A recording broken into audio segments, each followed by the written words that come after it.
Welcome to Mastering Agility. If you want to listen to authentic conversations with the most inspiring guests, find like-minded people in the Mastering Agility Discord community, or both online and face-to-face events, this is the platform for you. Grab a drink, sit back, and join professional Scrum trainers Sandra Dorr, Jim Sammons, and their guests in an all-new episode.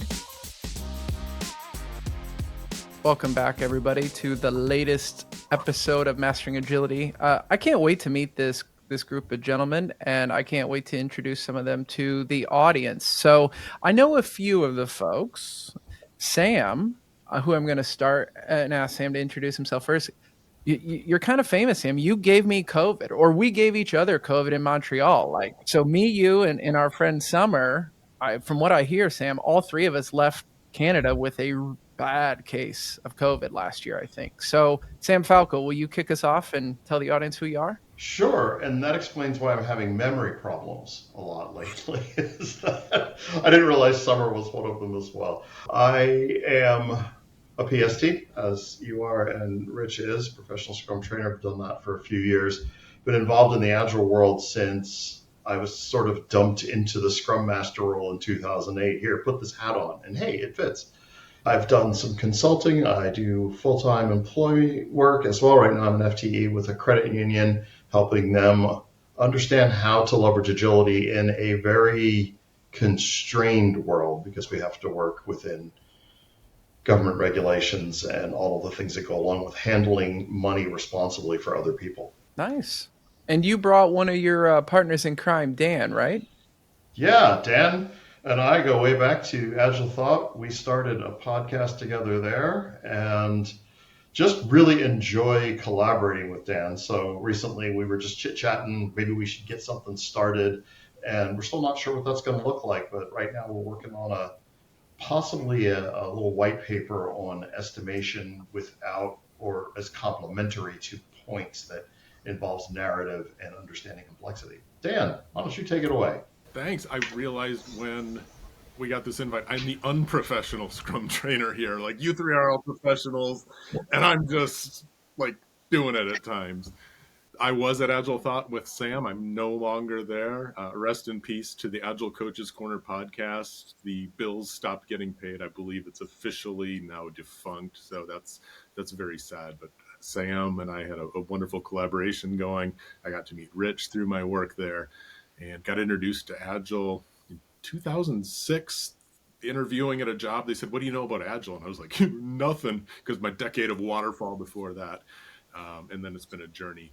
Of course, years of experience, I think, are overvalued, because if it's the same year over and over for the next 19, it's really not that valuable. But hey, people like to say it. So there we go. And I was blessed to get to meet Rich Visotsky as part of what we were doing when we needed a PST, and Sam had gone to greener pastures. Rich and I crossed paths. It was wild timing right there too. Yeah, we started connecting and helping to provide some applying professional Scrum and professional Scrum with Kanban classes. And yeah, Dan, you and I have kept in touch since then, and Sam too, right? As just you said, we got this great body of people that are all like, there's people in need. How can we go help them? Let me introduce you to some people. And that's how we all connected at some point. So I absolutely love that. So it's great to have both you, Dan, and Sam, to have you guys joining Jim and I on the podcast here today. Yeah, and I think the topic of the day is going to be the simple topic of complexity. So I'm interested to see where this goes. Who can give us in the audience a little bit of a background on, like, what brought this topic to mind of late, where four of us busy professionals made time on our calendar to get on here and hit record? I've been working, like I said, in the credit union space for just a little bit now. And before that, I was doing insurance. And one of the common things in those two industries is the amount of regulation and the amount of constraints you're working under. And many people equate those constraints and that regulation with having to know everything up front. And so I have been trying to introduce the idea of complexity, and that requires a different mindset through my work. And that was what got the conversation started with Dan and I recently, when we were just chit-chatting, and I said something to the effect of we all fall back on what we've been trained or where we naturally live. I think that's what Dave Snowden was talking about originally with Connecticut, is where you feel most comfortable in a management style. And so much of what people are taught in management is in the simple or complicated domain, not complexity. And so they try to apply these strategies that will work in certain circumstances to circumstances where they are much less effective. Yeah, and I think what got me thinking a little bit, and maybe hopping up on a soapbox, I put something out on LinkedIn, and it was related to the Scrum teams needing to interact with all this not complex stuff going on around them. Let's say you're part of a manufacturing process. I don't want Ford Scrum teaming like a car that's coming off the line that I'm going to buy. I want low variance, etc. And somebody was saying, well, like all these other things around the Scrum teams, they should be Scrum teams too. I'm like, oh, hold on, sailor. Like, that's not necessarily the right tool for the right job. I've spent a lot of time in insurance and big banks and fintech and oil and gas and all those highly regulated things. And I think a lot of people confuse complexity with dependencies. And, of course, dependencies add complexity for sure. But I do think that what you said about reducing variance is a bit of a red herring, because people feel that, other approaches to work, like just yesterday, I was told our business stakeholders do not want to work Agile. They want to work waterfall. And I said, okay, what does that mean? Why? Like, how would they know if they joined this meeting tomorrow? How would they know how we work? Well, it's the vocabulary we use. First and foremost was their answer. It's the words we use and the tools we use. And I'm like, oh, okay, well, that's interesting. But what do you guys think is the complexity in this credit union example? Is it dependencies, or is it something else, or more than that? For me, what I see is we, of course, have software development going on inside of our world. And just that idea that we can plan everything up front, we can know all of the things before we get started, that we should. And it's real easy to fall into that. Well, we didn't get where we wanted to go last time. And so the problem was we didn't plan hard enough. And then you get what Martin Dalmain, I think it is, in his book on sprint goals, talks about the planning cycle of madness. We didn't plan hard enough. So let's plan harder, and we bake in all these assumptions up front. Then we start executing on the plan. The assumptions we baked in bite us in the butt. My paraphrase, not his words. And so the plan does not work. And so then we think, well, then we need to plan harder, and it just gets worse and worse. And I've seen that not just where I'm working now, but in other places. It's seductive because we want to believe that we can control for all the variables. And you hear things like, we just need to identify all the risks up front. We just need to identify all the variables up front. And of course, that's impossible in a complex domain, and people don't realize that's where they're at. Something I've been talking to a lot of people about lately is the natural discomfort that comes from admitting you were wrong. You had a hypothesis that didn't pan out, running an experiment or a series of experiments that don't prove what you or other people thought to be true.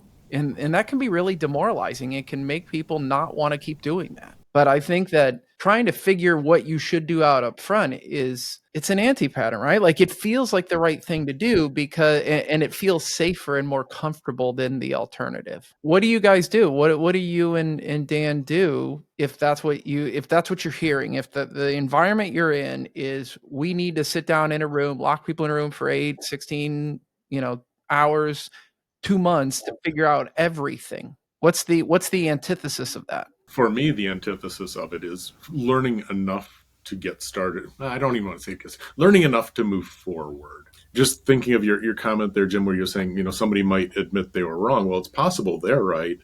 And Rich has an approach that's right, and Dan has an approach that's right, and Sam has one that's right. And it would take a very long time for us to make all the decisions needed, hypothetically, that maybe at some point we could agree on a a simple path forward. We get all the requirements and now we just hammer it out. In reality, that's just not going to happen, because then we have to figure out, well, how long is it going to take? And all the impossible number of combinations of, well, if Jim does it, it's this, and Rich and Dan, and then we load it and somebody takes vacation or gets sick, or we never have stakeholders who come in and ask for new features halfway. They go, oh, I got a new idea, right? That never happens. And so it's really impossible to come up with that perfect plan forward. And we're not willing to make the sacrifices to make that plan work, which means, okay, cool, we are literally not going to change anything, and we are going to, charge ahead, and I hope we're aiming at the right target, because by golly, we're not going to aim again. That's silly. Yeah, Rich, I know you were teaching last week, Rich, and did it come up in your leadership group, like this concept of not having all the answers, not figuring everything out before you begin? There was one group that was very comfortable not knowing all the answers, right? That they are constantly met with different customers, with different kinds of requests, with different changes in their product offerings and how they serve their customer base. They're trying to learn along the whole way, right? And that's fine. That same group, though, also had a bit around like data compliance that was coming in and trying to understand a little bit about reporting and some of the finance that goes around that. And it related to sales. And so like some of what they needed to integrate with wasn't changing. And they were a little curious about how do we evolve the way that we leverage data, that we store data, that we access data, while not breaking some of this stuff along the way. Meanwhile, there was another group that they were really in the whole moment of, one of the guys was in the whole moment of things that had process and could not be broken, because they worked on nuclear deterrent, right? Like how do we safeguard our nuclear arms and any other kinds of materials and processes and information that relates to that? And I'm like, wow, that's a heck of a thing. And they're trying to build solutions and new products and offerings within this organization that were being done in an agile way for this thing that like must be done right. And so with that, learning and trying to help the group was, I think, the big part, right? Like understanding that the people, I think, were more on the agile side of things. Some of what they were doing, yes, and then some of what they're doing, absolutely not. Right? Like we couldn't screw it up. There are processes for how that information or material gets handled. There is a lot of safety that is on the line that cannot be like just learned on the way. Like, oops, expose you to a bit of radiation. Yes, we should do that better next time. I was living the oops. I'm working somewhere where oopses can't happen. It's not nuclear, but oops is not an option, and it's highly regulated. Now, the interesting challenge there is, yes, there are regulations. You need to manage your quality, but how you manage your quality is typically left up to the definition for that is left up to these people. So you could write we define quality in this very big upfront design way. I also believe you could write, we manage our quality in this emergent, iterative way. And that, yes, the product when you're done is of extremely high quality, but that doesn't mean we knew exactly where we were going to land when we started. And I think, to your point, Rich, you can't go oops with nuclear material. Like I don't think that usually ends very well. No. And even like years ago, it was, I worked with an oil and gas company, and they were going to be launching a new rig right out into the Gulf. And when that was going to happen, this group was responsible for a lot of the safety features and instructions and processes that would go along with it. But they didn't know what they all were yet, because like they knew there were some standard procedures that you can apply to that kind of work, but also this is a different rig. There isn't another rig like it. So there are different things that need to be designed and evolved for this group to work. And one thing I thought that was really cool was like as they were trying to understand and develop these processes and essentially the manual, right, for safety and operations on this rig, the product owner for this whole thing said, I want to create a manual that somebody's going to keep in their hand rather than in the drawer of a desk. And I'm like, that's pretty cool, right? Make it usable, make it something we can use and have with us all the time we want, versus something that's like, yep, read it, never going to look at this thing again. Yeah. Quick show of hands on the video or verbally is how many of you have had a client show you a very complex process and said, "Oh, is this how you do this thing?" And then they're like, "No, this is just what we tell other people how we do it." Right.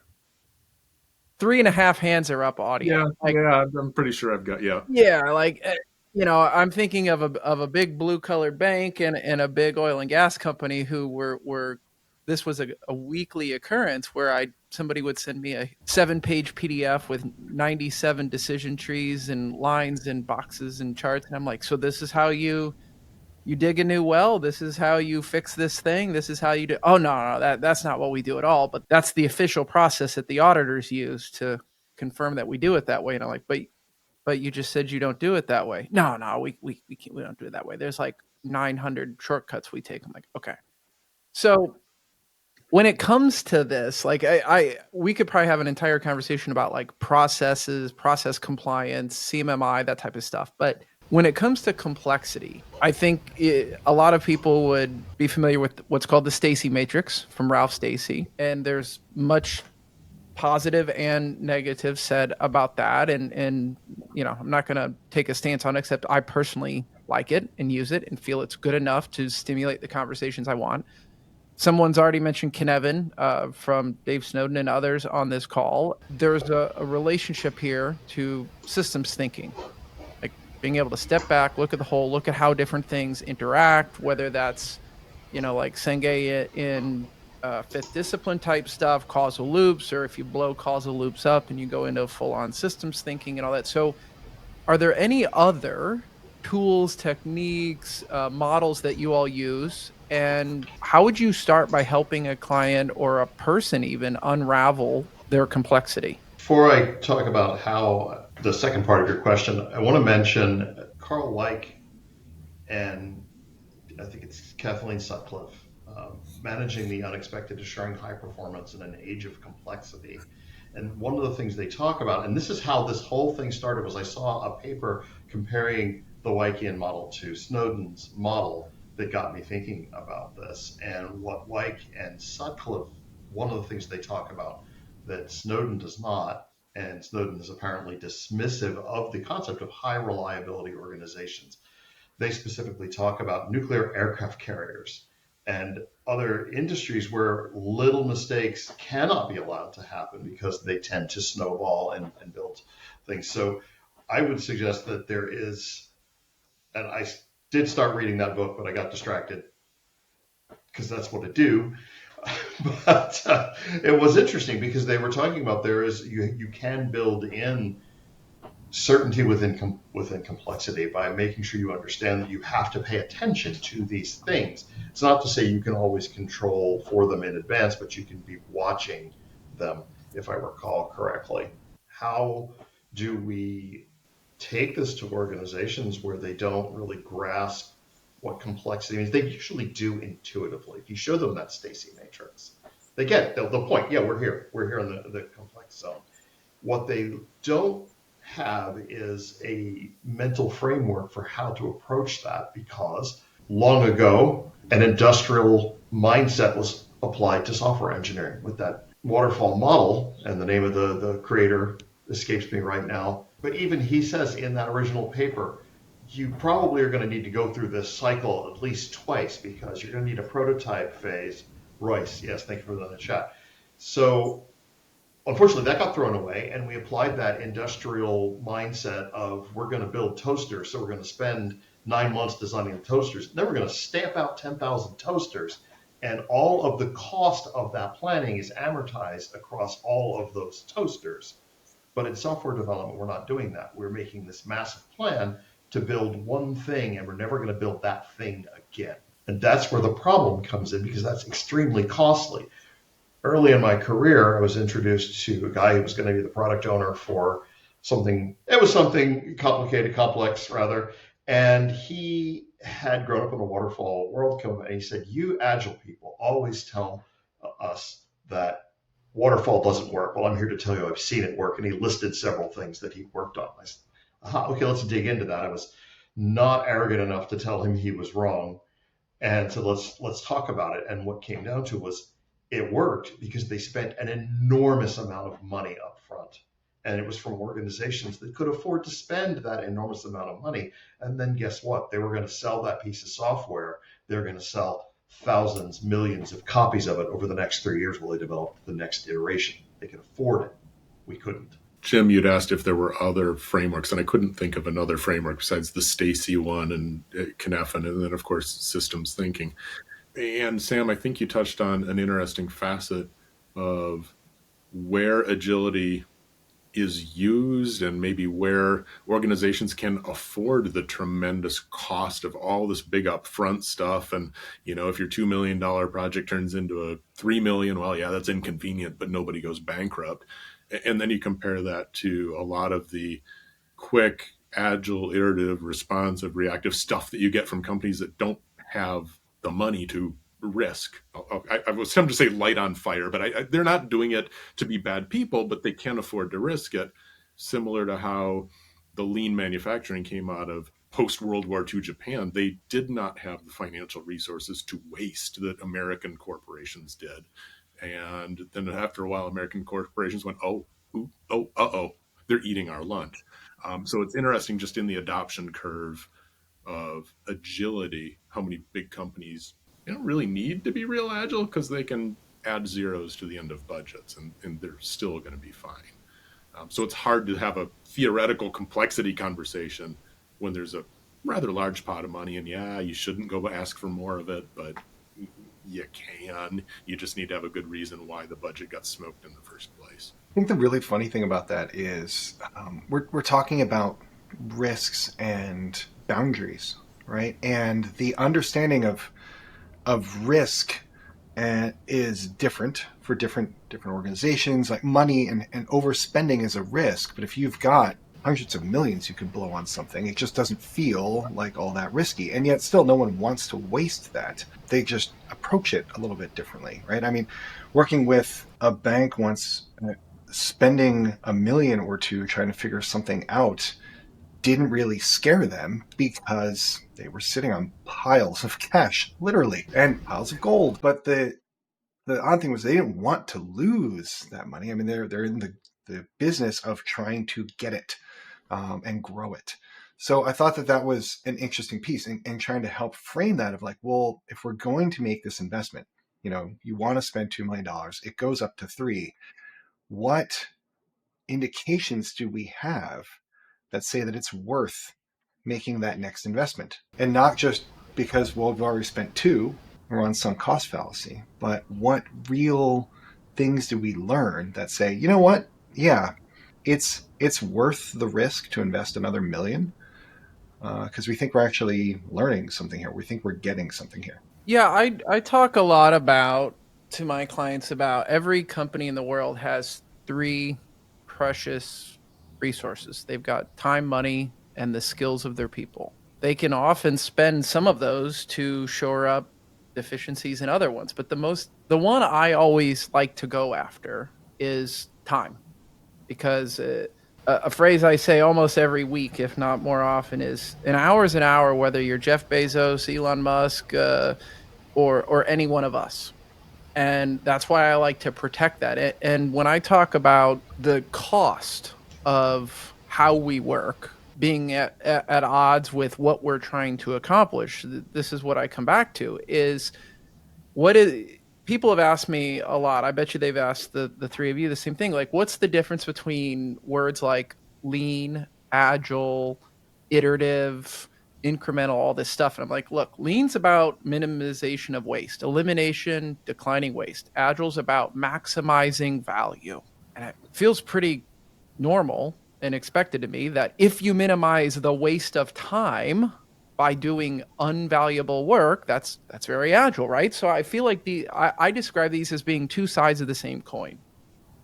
And just like in the late 90s, early 2000s, lean was so overused. There was armies of lean consultants and, TQM people, Six Sigma people everywhere that the whole industry became numb to it. Well, then agility started to be the idea du jour. Okay. And now I think we're at the point where many of us are removing capital A Agile from our CVs and resumes and profiles. Neither of these two things are any less important than they ever have been. But people are being numb to them. But the need to figure out, are we doing the right stuff? Are we spending our valuable resources, not people, resources, in the right places is more important than ever. Like with the burgeoning growth of AI, creating something is faster and easier than ever. Rich and I have been creating stuff all week for pennies or 0 pennies. But is it valuable? Is it useful? Are people watching it? Okay, if I can make it where I can now produce a 60-minute video or audio file or podcast easier and cheaper than ever before, does that matter if no one listens to it? Like, am I the only one getting questions like this still? Because sometimes I wonder, like, am I stuck in a vacuum day to day? Because I'd like to think, as a group of people, of knowledge workers in the world, we've moved past some of these things, these kind of fundamental things of like waste and value. But I don't think that we have. You mentioned efficiency, and every organization I have ever worked for or consulted for, I said we want to be more efficient. You wonder, how inefficient are you after decades of chasing efficiency? It's sort of like when you hear people talk about rooting out waste, fraud, and abuse in government. Well, I don't know about every place else, but my city government runs as lean as it is possible to run. They've rooted out to a degree that it would be actually wasteful to spend more time and money trying to find inefficiencies. What I'm getting at is these terms get put in, they sound good, we repeat them. Yeah, we want to be more efficient. Nobody's going to say, well, we don't want to be more efficient, because that sounds weird. So I'm kind of approaching, Jim, what you were talking about in a tangent, that Agile has become something that sounds good. Yeah, we do Agile. We're Agile here. But when you peel back the layers, it's just been smeared on like a little oleo of salad dressing. Man, I'm really murdering this. Sometimes the metaphors just go all to hell. But my point is, going to you, the terms come in and out of fashion. They become rote, and no one's really thinking about it the way they should be. That we essentially, we are our own LLMs, just auto-completing sentences. The next word should be efficient, whether or not that's really what we need. We talk about efficiency, and I, for fear of expressing my ignorance, and maybe one of you, I don't think we have a way of measuring how efficient or effective software development is. It's not lines of code. It's not velocity. It's not all these things. How do you know if your team is moving as well as they could, worse than they could, etc.? Because it's a whole bunch of humans trying to solve new problems, I hope. Like, if you're solving a problem that's already solved, you're wasting your time. So it is creative work. And I don't think there's a good economic way of measuring it, other than we think it's worth it to put $1 million into bringing this capability into the world. Boy, I hope we guessed right on how much effort it's going to take. And maybe if it costs $1.5 million or $2 million, it's still worth it. But I don't think we have a good way of measuring, are we efficient or effective? Yeah, we can look at stuff and go, ooh, that's a steaming pile of ineffective, team dysfunction or organizational dysfunction. But what does amazing look like? I think it's just really hard to measure amazing or software development. I don't know, Rich, if that made sense at all. Yeah, I often say that if you're doing something unique or for the first time, chasing efficiency is worthless, right? Because what is there to be efficient on, right? You don't know how long it's going to take. You don't know where you could root out any kind of waste or anything like that.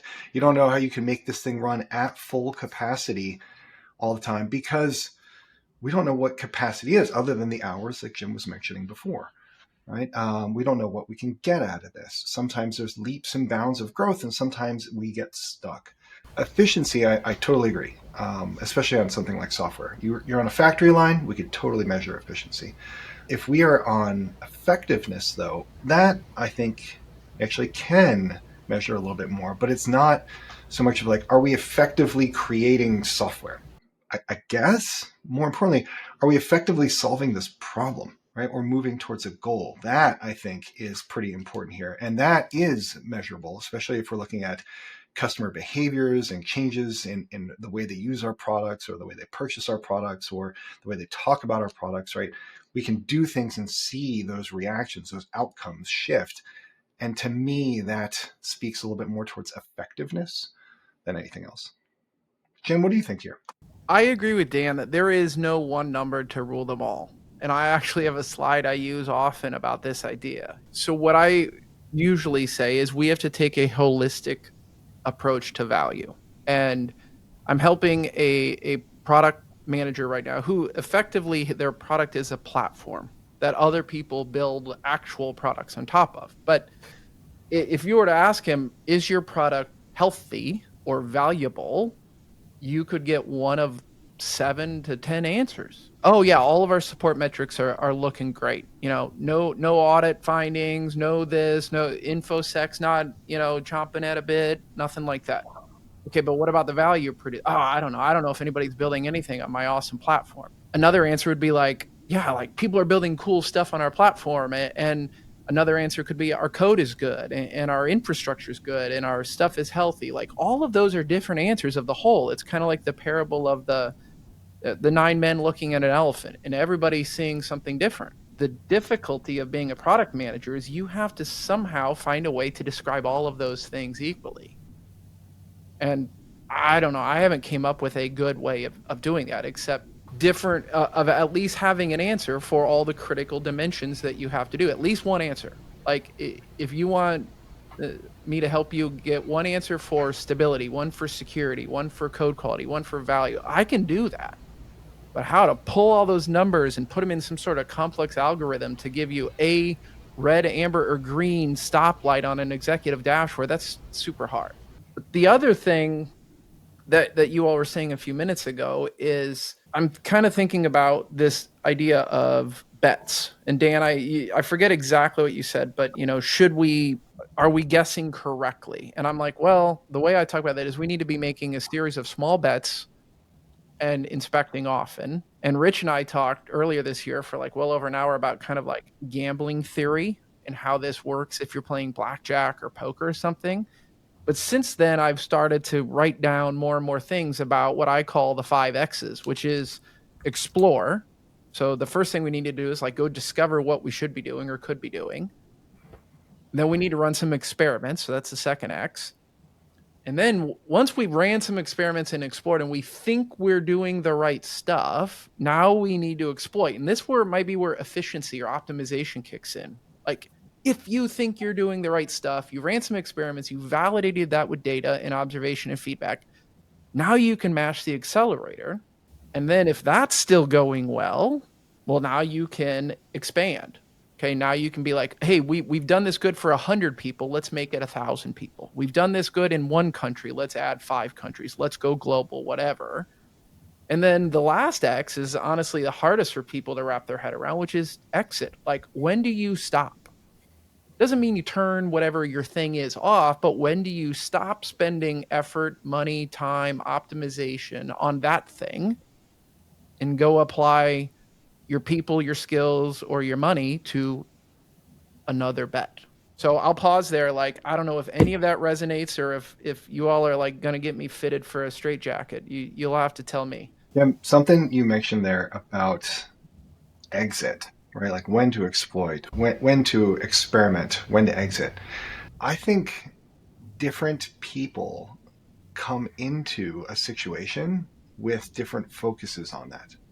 Right? Or maybe like we want to exit. We don't really know what to do here. We actually need help, somebody to help us exit, right? And they get brought in and they're looking at the problem and they're like, actually, there's an opportunity to exploit. We start talking about that. It's like, wait, what are we doing? And this whole sense of like, we can maybe be talking about having some stable team or organization, but that's probably not the case. And so the people and their focus, as well as the type of situation that we're in, like where are we in that stage of we're still learning, we're actually trying to grow this, we need to move to something else, or we end that shifts how we approach a problem. People don't realize that maybe we've made that shift, like it's time to exploit. We can't just be in the experiment mindset now. We have to operate differently. To do that, how do we do that? As you were describing that, I wanted to tie back to what Jim was framing this up as, the complexity. There is no one right answer to should we exit, should we exploit, when do we expand, whatever. There's countless different options for when to do each of those things and the degree to which to do them. And it would be silly to sit back and think we could come up with that one simple deterministic plan and then just go execute. You do something, you go, oh, bugger, we tried to exploit it here and that failed spectacularly because we misunderstood this part that we would have, it was an unknown, right? Those things that get you. And so I think that's a good example of where complexity emerges, is that there is no one path that's going to work for that. There's many that could. And I'm working with a global retailer right now, and one of the things I hear from them from time to time is something that works great in Europe fails in Latin America.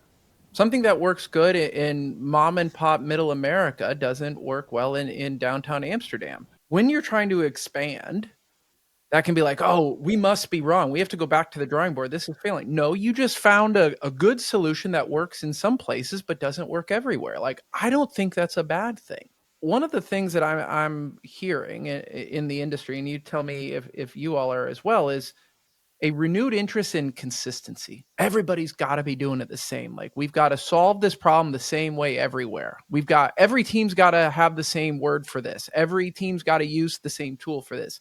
Every solution that we deploy or release to the market has to be used equally, because it's more complex if that's not true. But I think that's impossible. What I'm not hearing consistency as much as I'm hearing delivery. Having been in the looking for my next opportunity for a little bit, delivery is one of those terms that really keeps. But it's not about agile coach, scrum master. It's about deliver. And I think there's been a serious lack of delivering by too many coaches, air quotes, or scrum masters, air quote, who are sitting around just watching the team self-manage and fail and blah, blah, blah, blah, blah. And they're not delivering squat. So I don't know. Sam, what's your perspective? Well, what occurred to me when Jim was talking is that consistency and the drive for consistency can be an expression of someone trying to control variables to reduce complexity, but not understanding that you can't necessarily see all the variables. And consistency is absolutely great. If I take my truck down to my local mechanic, I want them to do the same thing to my truck that they did to the last Silverado when they did the oil change. I want them to do it in the same way. I want them to follow the same steps, and I want my truck back a couple hours later, with a successful oil change. Now, that's more of a simple / clear domain problem. My point is, you can have consistency there much more easily than you can in a complex domain. I'm reading Creativity, Inc. And having been in the creative world, I used to write fiction as a hobby. I've been an actor. I've been a musician. It's really hard to be consistent in everything, which you can be consistent. Let's take theater, for example. You can be consistent in showing up to rehearsal on time, being off book when you say you're going to be off book, and bringing a consistent mental focus to it. What you cannot account for and be consistent about is that the partner in the scene suddenly gets her character in a way she didn't before and does something you weren't, and you've got to be in character and react in character to her. If we demand that, no, she has to do the same thing every night, that's death to creativity. And if you see any Broadway show and go back to that same show in a year, even if it's entirely the same cast, you're going to see things you didn't see before because they didn't think of them until later. So consistency, the drive for consistency, I think might be, to try to bring this plane in for a landing, is an attempt to control and account for complexity. It's not bad. I just think it's not enough in most domains. I've seen some times where the drive for consistency wasn't actually about control. It was about growth and exploitation in a way, right? And in this case, this actually happened recently in a class. A group came in, they had started using Scrum on a team. It was working. Cool, good for them. I don't even remember what the product was. But what I remember was this person was here because they were going to be rolling it out throughout the organization. And I'm like, what does that mean? Like, we're all going to be doing Scrum. I'm like, but why?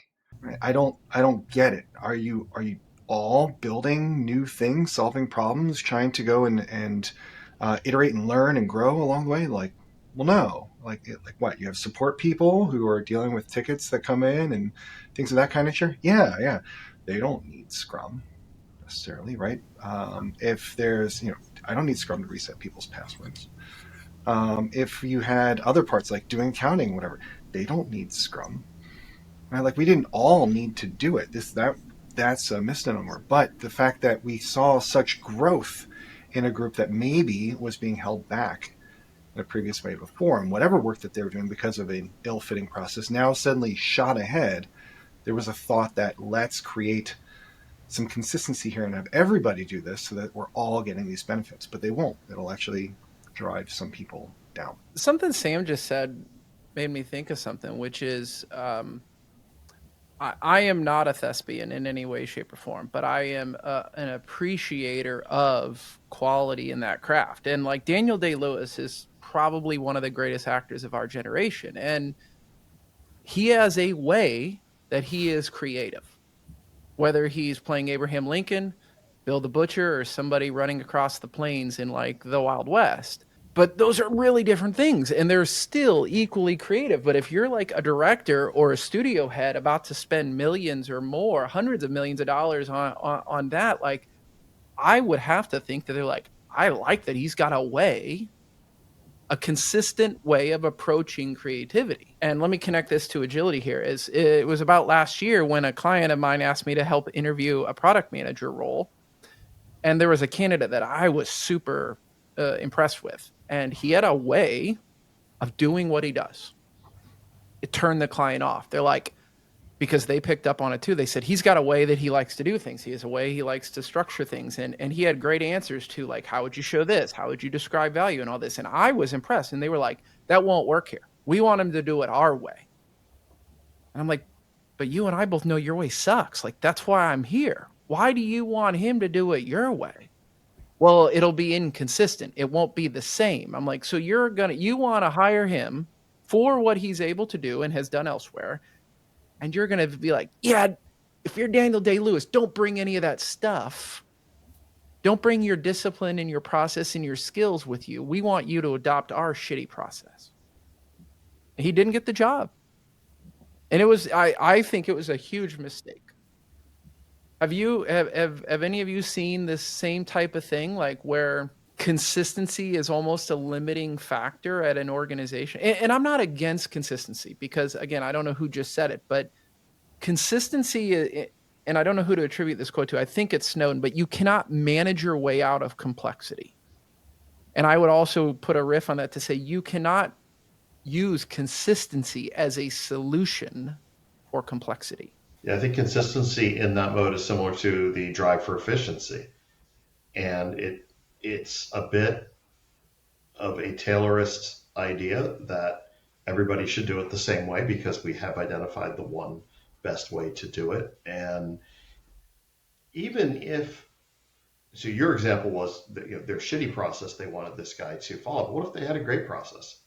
That doesn't mean that this person is right for it or that this person can't bring new ideas and improve an already good process by infusing the way they do it with the way you do it. So I think it's too much of a limiting factor. It's this mindset we already know everything we need to know, and our world does not work that way. Yeah, thinking of the question of consistency. I was several years ago. I was an employee at a place, and I was they needed a new head of their PMO. So they threw the pork chop in the middle, and the dogs all had to fight for it amongst the existing employees. And in my interview, somebody asked about the first 90-day plan. And I hadn't read the first 90 days book at that point. I didn't know. So anyway, that was I was jettisoned from the running at that point because I wasn't familiar with it. So I got familiar with it, and what I like about that particular book is, it says you need to understand your context. Is it a startup? Is it a turnaround? Are you accelerating success? He's got the STARS metaphor, acronym. And I think it's aligned with what you, Jim, and Sam were saying, which is like, okay, we've got this person who has their way of doing things, but are we bringing them in to do a startup, meaning just build from scratch? Maybe they've got, to Sam's point, a good process already, and it's about building on that and making incremental change, in which case you don't want to burn it to the ground and start over. That would be inappropriate. And so it's a matter of right tool for right job, right level of consistency, or building from nothing and making sure that you're aligned on what problem you're trying to solve, the degree to which it's complex or simpler. I think when the problem doesn't change, consistency can be a good thing. And when the problem does change, that's when consistency really starts to get in the way. Because we're doing things the same way, we're taking the same approach, we're talking about things the same way all the time. And yet we're in a fundamentally different place now. It's time to learn and do something different. Consistency can be great, though, when there isn't any. And we learn it, right? Like, oh, yeah. Jim and I are trying to discover the consistency in editing for this podcast right now, right? Because we were going through some bits where a great editor all of the processes and understandings, all the standard operating procedures as they might be if we were a big organization, right?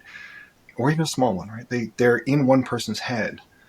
And so if we're trying to get more people involved, we don't know what all those things are that need to be done. I can kind of tell, but I kind of don't. And now I'm taking a totally different approach towards editing and the way that I'm going about stuff right now. So there's a lack of consistency there, but it's because I'm learning. I could throw it all away and it's okay. But we still need to get to that whole, well, how do we make sure that this has the right kind of branding? Where does it go? How does it get out there? Like, that doesn't need to be reinvented every time. Like, consistency there makes a lot of sense. But if it was in the way, right, because it was preventing us from sharing our ideas with the world and getting ears on it and getting people to listen, not just because we're asking you to, although please do go tell your friends, but because you actually find these ideas useful, then yeah, we should change. I know Sam's got an idea on this, but just to sum up that thing is, I think not having access to exactly how the precursor did it is a good thing, because you just have mentally removed the hurdle of doing it wrong. And yes, it can be stressful to be like, yeah, but I just want to continue what's already been done. And it is more mental effort to say, well, crap, I don't have that. But you're also not anchored by it. You're not biased to continuing to do it the way it's always been done. So maybe that's a little bit of positive reframing, and my hippie colors are showing. So Sam, you had another thought on another big author that you wanted to. Daniel Kahneman's Thinking Fast and Slow, and his work on what he referred to as System 1 and System 2 thinking, which he was building on other people as well. I don't want to get into the history of it. And I don't know, this may fizzle out. I haven't really, this is not a fully baked idea yet, but we're talking about consistency and the desire for consistency.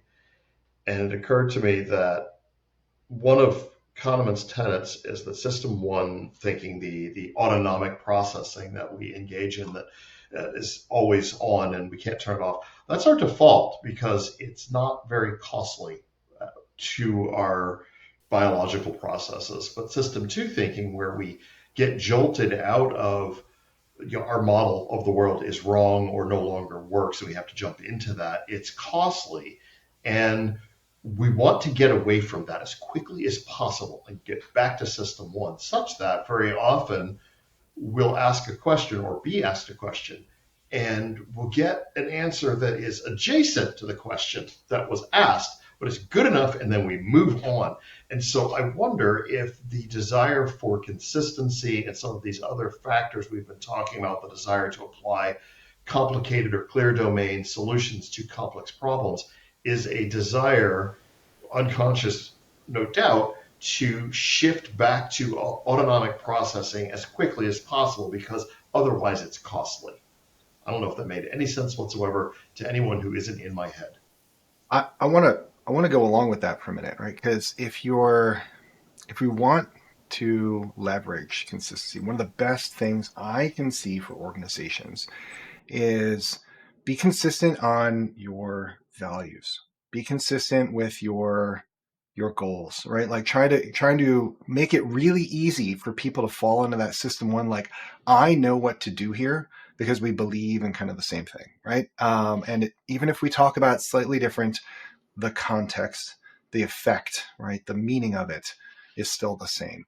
That's important. When the thing that we have to follow is a really long and involved process, and now something, Sam, I like you said, there's a variant, something adjacent that comes alongside.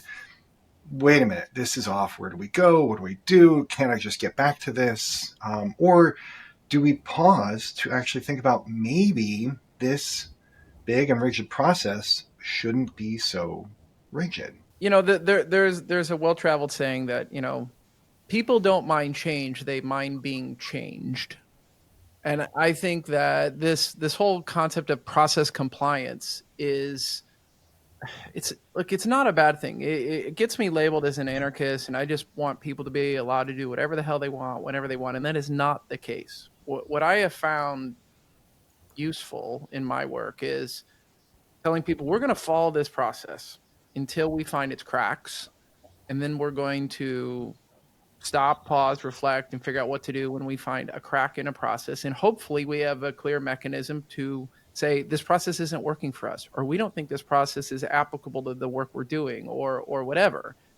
And I would probably butcher the story, but there's an old Toyota story about a process being taped to the wall, and it's been there for so long, the paper's yellowing and curling and all that. And like, that's a visual signal to people, hey, the thing you're doing is either so simple and well traveled that you can follow it blindly forever, or this is probably some old ass process that may not apply anymore. So I think that's what good companies do, is they kind of find that balance that I know Dan wants to talk about, of consistency and flexibility and all this. And I'm curious, Dan, if you have any practical suggestions on how to help somebody do that, find that balance. For me, I was thinking as you were talking there, Jim, that's one of the things I like about the Scrum framework. And I don't want to just kiss the asses of 3 Scrum trainers in here, but why not? I'll pucker up.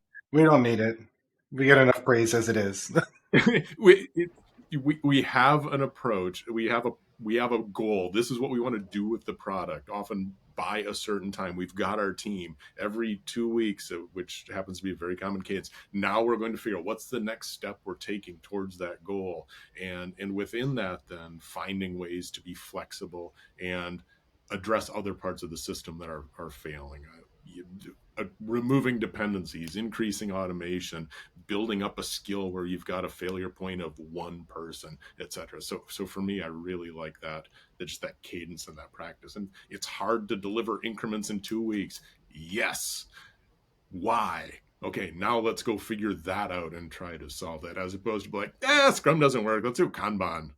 And then we don't change squat because we're not going to do the Kanban framework the way the Kanban people want it done either. So anyway, that's a little bit of just kind of me thinking about that question, Jim.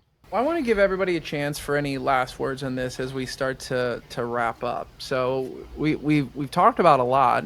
Rich, let me start with you. I love what you all were just talking about a minute ago, and like, what is the problem, right, that we're trying to solve? And we forget about that, right? Because the problem might be shifting underneath our feet, and that feels scary, right? And so we want to do everything we can to constrain it, right? As we were talking earlier, to not feel so scared. And consistency, including consistency that allows for flexibility, something like Scrum, right? That we're gonna take this approach, make a small investment, minimize our risk for a little bit of time, so that we can learn what's a better approach and where do we start making that investment? Where do we start learning that, yeah, actually this part that we designed is the thing that works? We can start buying tooling around that, right? Those kinds of things is really important. Dan?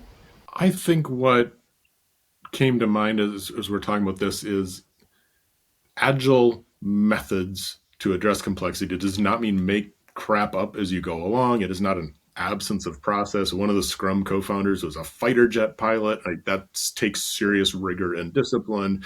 There were any number of other frameworks into the manifesto. Yeah, it's like there was a death match in Scrum 1, but there was process and approach and consistency within some of those things to solve complexity. And I think for me, that's you manage the complexity by anchoring on some things and finding a suitable level of alignment within your organization and a cadence, a consistency to deliver. I'll go next because I want to give Sam the last word on this. Just today, Dan, I told somebody that I feel the biggest power of Scrum is that cadence, that heartbeat of dealing with short-term planning, challenging things, having frank conversations, transparency, and using that as a technique to deal with complexity is by no means. The more I know about Scrum, the less what I do looks like Scrum. And that's, I don't know, maybe that's a failing. Maybe my Scrum trainer card is going to get revoked next week. But to me, the power is in the discipline and the cadence and the habits. Scrum's just a way of helping you to learn and find those things, the discipline and the habits. And luckily for leaders, most of that looks pretty consistent when you step back and look at 6 sprints, 12 months, whatever. You can see the consistency in a CFD chart. You can see the consistency in how people talk. You can see consistency in vocabulary when you start to do these things, which is sadly what most leaders want, because they also ascribe consistency with control. Because you're consistent, I think you're in control. And as a leader, the thing I usually want the most is a sense of control. Like not being in control, but that the people working around me and for me are in control of stuff so that I can sleep at night. Sam, you've got the last word. Well, that's a big responsibility. I want to echo the idea of discipline. I think is something that gets lost in a lot of Scrum implementations. We want to make sure the team is happy, blah, blah, blah. They're doing all the things. We don't have the rigor around, are you delivering something? And that doesn't have to be perfect. I think people get the sense that whatever we create throughout the sprint, Scrum just has to be useful, usable. Doesn't say it has to be perfect. And people build up in their heads that the sprint review, when we show the increment, it has to be perfect. It has to, they're almost like we're allergic to the feedback.